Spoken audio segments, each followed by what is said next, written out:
آج ہم لوگ العزیز اسم شریف کے بارے میں علم حاصل کریں گے۔ العزیز جل جلالہ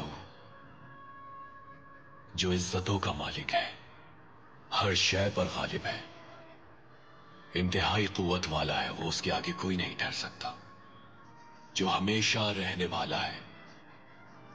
اللہ تعالیٰ قرآن کریم میں جب اپنی ذات کا تعارف کرواتا ہے، رحمان اور رحیم کے اسم سے کرواتا ہے، وہ بتاتا ہے کہ تمہارا رب کتنا مہربان ہے۔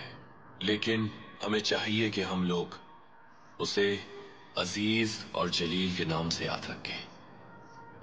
ہماری عظیم کتاب قرآن کریم میں سورہ لقمان کی آیت نمبر 33 میں اللہ ارشاد فرماتا ہے، ہرگز دنیا کی حیات کے دھوکے میں نہ آنا اور نہ شیطان کے، اللہ سے مغفرت طلب کرو اور شیطان کے شر سے بچو۔ اللہ تعالیٰ بہت مہربان ہے، وہ مطلق حقیقت ہے، اور وہ عزیز اور جلیل بھی ہے، بہت عظیم اور صاحب شرف ہے۔ ہمارا رب العالمین ہر شے پر قادر ہے۔ پروردگار سورہ نصر میں ہمیں متنبہ کرتا ہے کہ جب اللہ کی نصرت اور فتح آن پہنچی تو لوگ چوک در چوک اسلام میں داخل ہونے لگے، تو اپنے رب کی حمد کیا کرو، تسبیح کیا کرو، اس سے مغفرت کی دعا مانگا کرو، کیونکہ وہ توبہ قبول کرنے والا ہے۔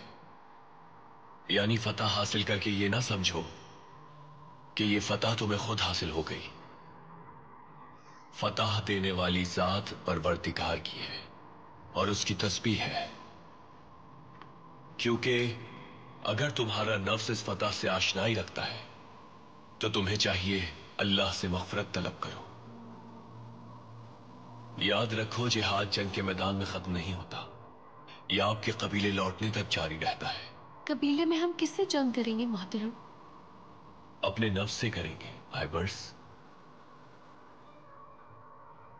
پیغمبر اکرم صلی اللہ علیہ وآلہ وسلم فرماتے ہیں، حقیقی مجاہد وہ ہے جو اپنے نفس سے ہمیشہ جنگ کرتا ہے، کیونکہ نفس کبھی نہیں مرتا، انسان کو گمراہ کرتا ہے، خود کو اہم سمجھتا ہے، رب کو بھلا دیتا ہے، اللہ کے احسانات، نعمتیں اور اس کی عنایات کو خود سے منسوب کرتا ہے۔ اللہ کی تلوار کا لقب حاصل کرنے والے صحابی محترم کے بارے میں جانتے ہو تم لوگ؟ وہ کون تھے محترم؟ خالد بن ولید رضی اللہ تعالیٰ عنہ۔ وہ بہت عظیم کماندار تھے۔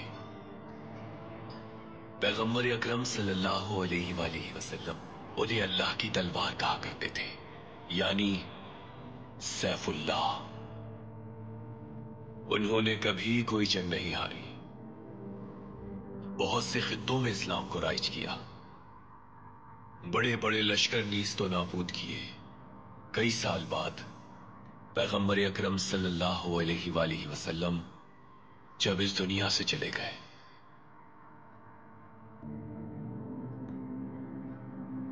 مومنوں کے امیر حضرت ابوبکر رضی اللہ تعالیٰ عنہ کو یہ معلوم تھا کہ کتنی تلواریں ان کے ہاتھ میں ٹوٹی، کتنے دشمنوں نے ان کے سامنے گھٹنے ٹیک دیے۔ حضرت ابوبکر جب اپنے عزیز دوست پیغمبر اکرم صلی اللہ علیہ وآلہ وسلم کے پاس چلے گئے تو ان کی جگہ مومنوں کے امیر حضرت عمر آئے۔ خالد بن ولید فتح در فتح حاصل کرتے جا رہے تھے، اسلام پوری دنیا کو اپنے حصار میں لے رہا تھا۔ ایک دن حضرت عمر نے خالد بن ولید کو کماندار کے عہدے سے ہٹا دیا اور فرمایا کہ وہ ایک کماندار نہیں بلکہ دوسروں کی طرح ایک عام سپاہی ہوں گے۔ حضرت عمر نے آخر ایک اتنے عظیم کماندار اور جنگجو کو ہٹا کر ایک عام سپاہی کیوں بنا دیا؟ ہاں، سب لوگ اسی بات پر تعجب میں تھے۔ ظاہر ہے خالد بن ولید بھی حیران تھے۔ حضرت عمر نے خالد بن ولید سے کہا کہ پیغمبر اکرم صلی اللہ علیہ وآلہ وسلم نے فرمایا ہے کہ آپ اللہ کی تلوار ہیں، بہت عظیم کماندار ہیں آپ۔ لیکن لوگ سمجھتے ہیں کہ یہ فتوحات صرف آپ کی وجہ سے ہیں۔ وہ سمجھتے ہیں کہ آپ کماندار ہیں اس لیے آپ فاتح ہیں۔ ان کا یہ خیال صریحاً غلط ہے۔ غالب تو صرف اللہ کی ذات ہے، فتح اللہ کی طرف سے ہے، فتح اللہ کی ہے۔ بے شک خالد بن ولید نے سپاہی کی حیثیت سے جنگی۔